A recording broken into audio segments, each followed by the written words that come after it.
Los ojos del cielo. Sinopsis: Los ojos del cielo. Desde la cabina de su helicóptero, un piloto sobrevuela el infierno de la guerra.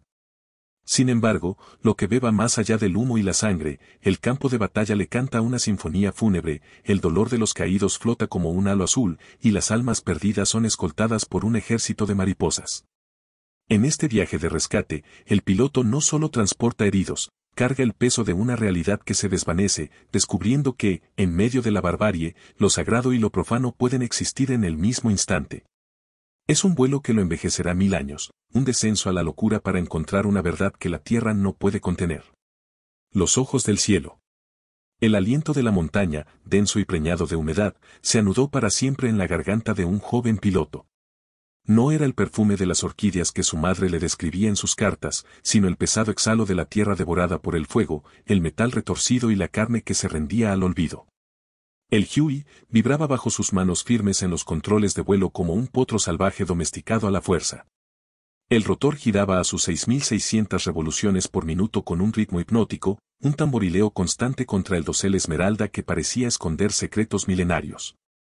El helicóptero se filtraba a través de las copas de los árboles, proyectando sombras danzantes que parecían cobrar vida propia.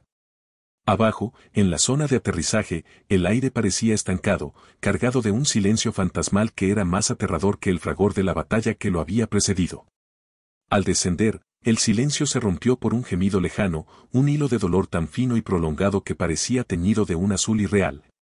Flotando sobre la espesura como un gas invisible que solo los vivos y los moribundos podían respirar. Se enredaba en el zumbido de las palas, se aferraba a la piel y a la memoria. El Huey se posó con una suavidad precisa en el claro improvisado, levantando una nube de polvo rojizo que se mezclaba con el sudor frío. Al acercarse, el piloto vio el primer cuerpo. Entre los cuerpos reconoció al sargento Hugo, aquel que había compartido días de patrullaje y al que había escuchado entonar canciones desafinadas para levantar el ánimo de la tropa. Ahora yacía inmóvil, su rostro ennegrecido por el hollín y el dolor detenido en sus facciones. A la par, un joven, apenas un niño, yacía boca arriba, las pupilas dilatadas y vidriosas mirando un cielo que ya no vería. Un charco oscuro, casi negro en la penumbra, se había extendido bajo él como una flor macabra. Una bandada de mariposas amarillas, del color del zumo de mango, revoloteaba despreocupadamente sobre su pecho ensangrentado. Aterrizando y despegando como si la muerte fuera un jardín más y la sangre fresca su néctar más dulce. El piloto sintió un escalofrío helado recorrerle la espalda, una premonición de la carga que le esperaba. Los sobrevivientes emergieron de los árboles como espectros cubiertos de barro y hollín. Algunos caminaban con una lentitud de sombras, sus cuerpos magullados y sus uniformes hechos jirones, dejando un rastro de pequeños cristales de dolor sobre la tierra. Otros arrastraban a sus camaradas, arrastrando los cuerpos inertes por las extremidades, dejando un rastro carmesí sobre la tierra seca. En sus rostros demacrados y sucios, vio la marca indeleble del dolor, una escarcha inquebrantable que las palabras no podía derretir.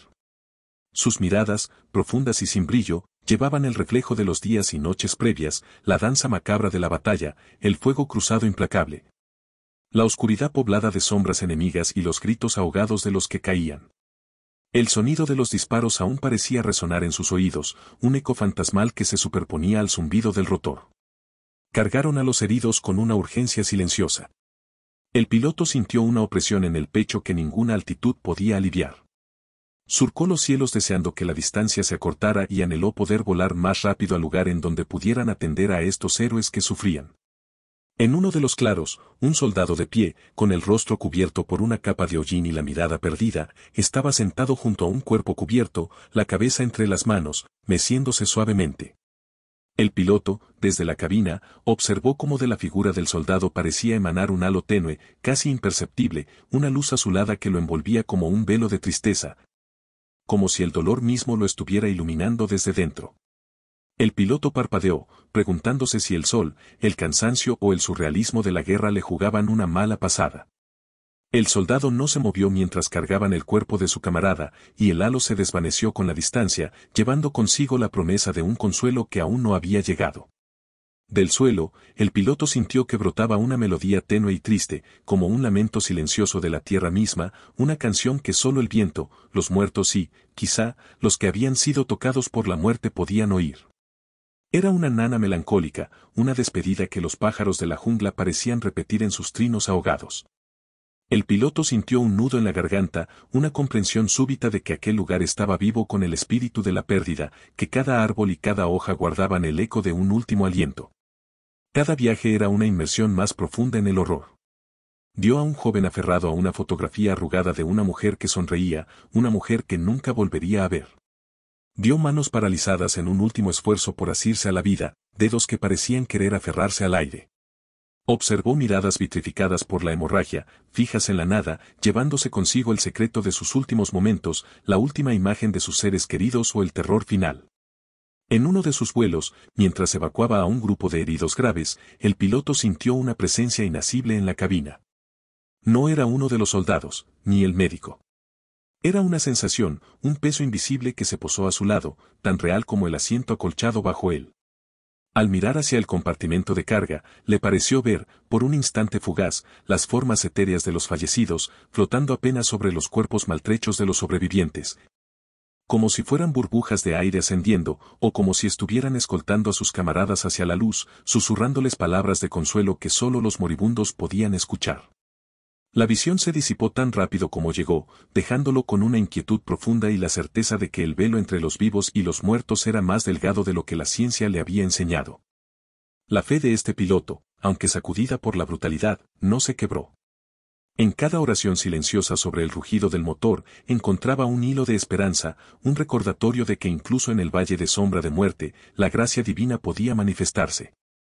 Los actos de valentía que presenciaba en tierra, la tenacidad de los heridos aferrándose a la vida, la abnegación de los médicos de combate que desafiaban las balas para llegar a un caído. Eran destellos de la bondad inherente al espíritu humano, un reflejo tenue de la imagen de Dios en el corazón del caos. Se aferraba a la idea de que, de alguna manera incomprensible, esta tarea era también parte de un propósito mayor, un servicio divino en la más profana de las circunstancias. Los días en el puesto cenit se desdibujaron en una secuencia onírica de despegues y aterrizajes, de rostros marcados por el sufrimiento y masas inertes cargadas con un cuidado que parecía un rito sublime. El piloto se dio cuenta de que el Huey no solo transportaba carne y hueso, sino también fragmentos de historias truncadas, pedazos de vidas interrumpidas y promesas que nunca se cumplirían. Cada vuelo era un duelo silencioso, una despedida aérea a los que dejaban este mundo, una letanía de últimas veces. Al sobrevolar el área, con las sombras alargándose como espectros hambrientos y el sol pintando el cielo de tonos anaranjados y morados, vio algo inusual. En el centro de uno de los claros más grandes, donde la batalla había sido más cruenta, una luminiscencia dorada, más intensa y prolongada, parecía emanar del suelo, convirtiéndose en el corazón mismo de aquel escenario.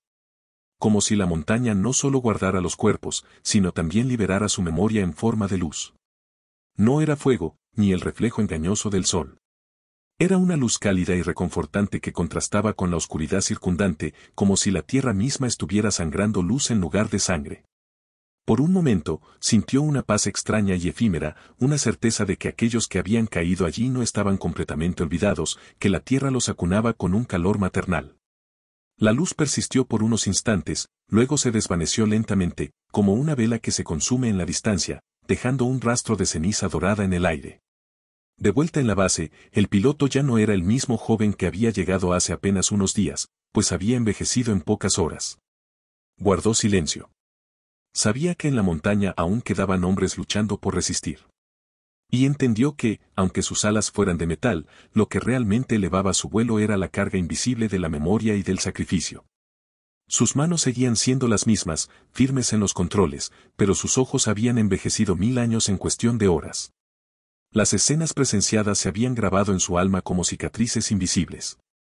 El olor a muerte, esa mezcla de sangre y metal se había adherido a su ropa, a su piel, y parecía haber encontrado un hogar eterno en las cavidades de su nariz y, sobre todo, en su memoria, como un recordatorio imborrable.